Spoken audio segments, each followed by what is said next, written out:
Todo mundo já ouviu falar da curva de esquecimento de Ebbinghaus. O tempo passa, a memória some e pronto, você esqueceu. Mas se eu te dissesse que essa não é a explicação completa? O tempo é só parte da história. O que realmente te faz esquecer não é só o passar das horas, mas algo muito mais traiçoeiro: a interferência das memórias. Hoje você vai descobrir o que é essa teoria, por que ela explica muito melhor o esquecimento do que a velha curva de Ebbinghaus e, o mais importante, vai aprender o passo a passo prático de como estudar para evitar a interferência. Olá, eu sou Suzane Ribeiro, sou engenheira aeronáutica, ex-professora do ITA, e aqui te mostro como estudar de forma inteligente para passar em medicina nas faculdades mais concorridas do Brasil, mas usando técnicas comprovadas pela ciência. Então, se você quiser otimizar o seu tempo e garantir a sua vaga, aproveita para se inscrever no canal. Você já sentiu que está se afogando num mar de informações? Estuda, mas parece que tudo se mistura. Essa sensação, ela não é só o cansaço, é justamente a ideia da interferência da memória em ação. A gente aprende que esquecemos porque o tempo passa, mas na verdade, o esquecimento acontece porque memórias competem entre si. Informações parecidas brigam por espaço. Então é essa a ideia da interferência. Uma memória atrapalha a outra na hora de lembrar. Então aqui não é o tempo que faz esquecer, mas essa competição. Mas quando esse efeito está no máximo? Então qual é a pior interferência possível? Então digamos que você estudou respiração celular e logo depois você pode estudar dois assuntos. Você pode estudar fermentação, ou 2, você pode estudar genética, primeira lei de Mendel. Em qual assunto você vai se confundir mais? Em fermentação ou em genética? Em fermentação, é claro, porque é um tema muito mais parecido com respiração celular. E memórias semelhantes são essas que se embolam mais. E isso acontece em qualquer área. Então imagine estudar comensalismo e depois amensalismo, depois mutualismo. Ou você viu a fórmula da área do triângulo, isso está muito claro, mas aí você vai ver a do losango. E aí na hora da questão você se confunde. Ou quando usar campo elétrico, quando usar potencial elétrico. Ou ainda imagina a Primeira República e a Segunda. É claro que virou um bolo, não é? E no dia a dia, é essa ideia de trocar de telefone e continuar lembrando do telefone passado. Ou trocar de namorado e continuar chamando pelo nome do anterior. Existem dois tipos de interferência. A primeira é a proativa, quando o passado, as memórias passadas atrapalham as memórias novas. Então, quando essas memórias antigas dificultam o aprendizado das memórias novas. Então, por exemplo, você tinha uma senha antiga no seu e-mail, e aí você trocou de senha e quer lembrar essa senha nova, mas você não consegue lembrar e só vem à mente a senha passada. Ou quando você quer lembrar da área da esfera, que é algo que você acabou de aprender, mas só vem à mente a área do círculo. A outra opção é a interferência retroativa, quando as memórias do presente, que você acabou de aprender, bagunçam aquelas que você já tinha aprendido no passado. Por exemplo, digamos que você sempre usou o Android, e aí você passou para o iOS. E aí, depois de usar o iOS, parece que você esqueceu totalmente como usar o Android. E aí, quando alguém vem perguntar como eu faço tal coisa aqui no Android, você nem lembra mais. É esse o caso de as memórias novas mexerem totalmente com as memórias passadas. E isso acontece nos estudos também. Por isso que isso é perigoso. Então é o caso, por exemplo, de você viu a respiração celular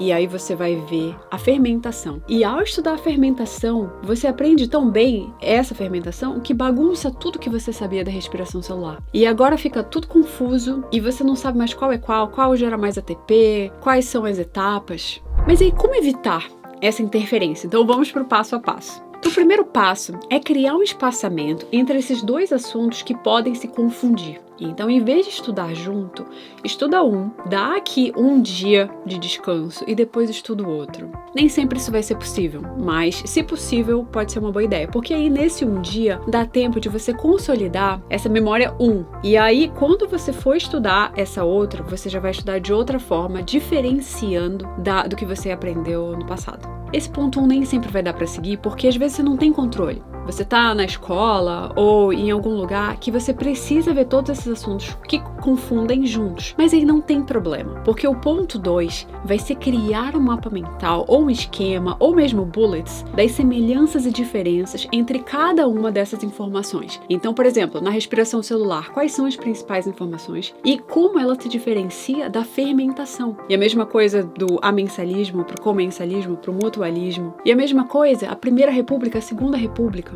Então você tem muito claro quais são semelhanças e diferenças. E isso ajuda no processamento profundo, que é a melhor forma de codificar, a melhor forma de trazer novas informações para o seu cérebro. É deixar isso tudo muito bem processado, mastigadinho. Então ele não tem o trabalho de organizar essas informações, já tá tudo organizado. Ele só tem o trabalho de memorizar. E aqui não é preciso fazer aquele mapa mental com desenho todo colorido. A ideia é a gente organizar as informações, categorizar, separar, diferenciar. Então essa é a ideia. É organizar a informação, não é deixar bonito. Tá curtindo essas estratégias baseadas na ciência? Então você vai adorar o Sniper de Questões, que lá pegamos as principais conclusões das ciências do aprendizado para mostrar como estudar de forma inteligente para passar em medicina ou em cursos concorridos nas faculdades públicas mais concorridas do Brasil. Tudo pensado para quem quer passar no Enem ou no vestibular, com eficiência e sem tempo perdido. Então aproveita para conhecer o Sniper de Questões, clique na descrição e conheça. O terceiro passo vai ser ativar a reconsolidação da memória. E o que é isso? É a atualização da memória. Em vez de você ir direto estudar o assunto novo, você volta no assunto anterior e tenta encaixar esse assunto novo no anterior. E assim, a memória do assunto anterior vai ficando mais forte e dos novos assuntos, vão ter algo para se ligar. Então também vão ser mais facilmente memorizadas. Então lá em física, por exemplo, você está estudando energia mecânica e a transformação de energias, e ao entender como você usa, por exemplo, a transformação da energia potencial gravitacional em energia cinética, você pode usar isso que você aprendeu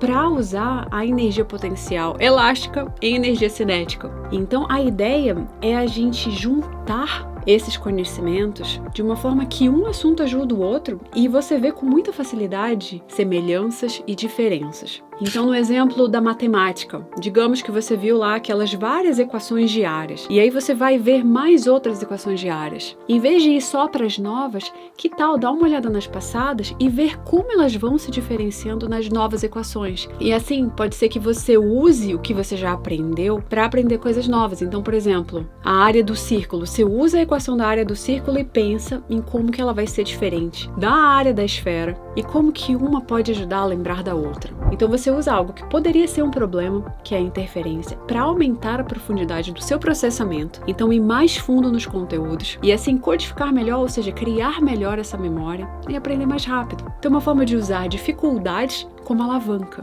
para ir mais alto.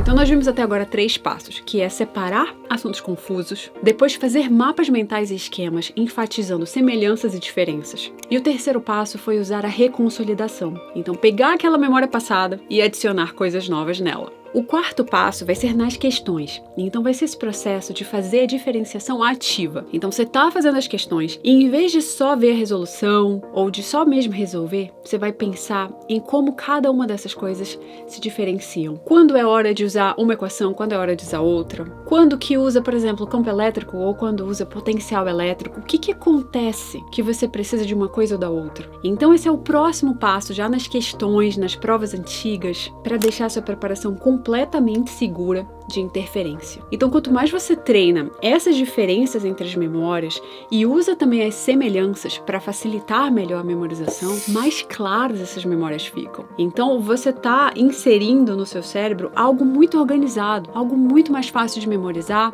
do que só ver todo o conteúdo de uma vez e esperar que o seu cérebro inconscientemente organize todas essas informações e que fique tudo bonitinho lá. Então você tá pedindo demais. Assim não, assim a gente organiza tudo bonitinho. Agora que você entendeu como a interferência funciona, como evitá-la, existe uma outra teoria que também é super importante, que é a teoria da força da recuperação, que a gente também precisa usar nos estudos. Esse vai ser um mecanismo que vai ajudar a lembrar até os assuntos mais difíceis. E vai sair nesse vídeo aqui. E assim, por último, as suas memórias não precisam ser essa caixa bagunçada. Então você pode organizar isso tudo e ser muito mais fácil de lembrar, de estudar e de seguir o seu caminho até passar na prova que você tanto quer. Então essa é a ideia para hoje. Muito obrigada por assistir. Continue indo atrás dos seus sonhos. O mundo precisa da habilidade que só você tem. E a gente se vê aqui no próximo vídeo. Tchau!